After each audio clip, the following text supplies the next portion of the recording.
बालेन्द्र शाह, हर्क साम्पाङ र लगायत जति पनि हुनुहुन्छ, हर्क साम्पाङको धेरै ट्रोल भयो। उहाँ चाहिँ धरानका मेयर हुनुहुन्छ। देशको माटोको लागि उहाँले काम गर्नुभएको थियो। उहाँ जस्तो मान्छे मन्त्री प्रधानमन्त्री बन्न काठमाडौँ आउनुभएको थियो। त्यो टाइममा विभिन्न सामाजिक सञ्जालमा उहाँको मजाक उडाइयो। माटोको लागि काम गर्ने मान्छेहरू यो सरकारमा परेनन्।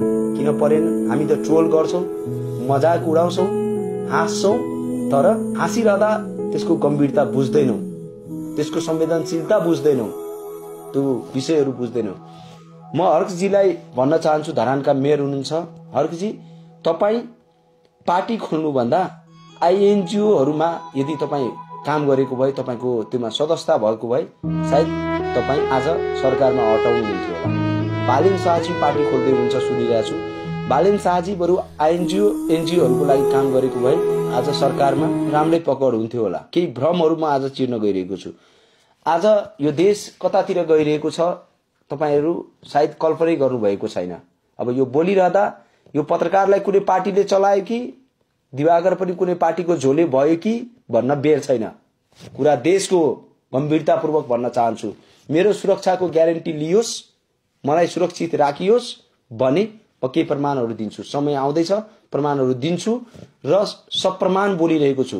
म तपाईलाई देखाउँछु कसरी विभिन्न दूतावासहरू राति 12 बजे सम्माननीय प्रधानमन्त्री सुशीला कार्कीको बालुवाटारको निवासमा छिर्छन्। त्यो गाडीमा को थिए? त्यहाँ त सीसीटीभी क्यामेरा छ नि। त्यो सीसीटीभी क्यामेरा नेपाली नागरिकको अगाडि के सार्वजनिक गर्नुहुन्छ? डेट मिति दिन म तयार छु।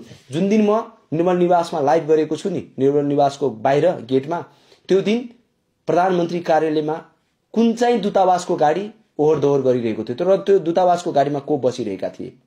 यहाँ हाम्रो देशलाई प्रयोगशाला बनाइदिँदैछ, रणभूमि बन्दैछ हाम्रो देश।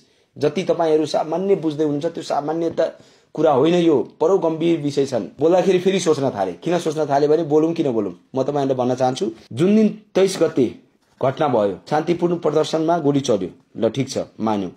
24 गते बानेश्वरको फुटेजहरू निकालियोस्। ब्ल्याक टी शर्टहरू कसको कोले लगाएको थियो र त्यो ब्ल्याक टी शर्टमा, कालो रङको टी शर्टमा के लेखिएको थियो, त्यो कुरा सार्वजनिक गर्ने आँट कसको छ? अब यो बोलिरहँदा त्यो ब्ल्याक टी शर्ट लगाउने वालाहरू मलाई टार्गेट गरिसक्यो। अब टार्गेटमा परिसके, नो डाउट।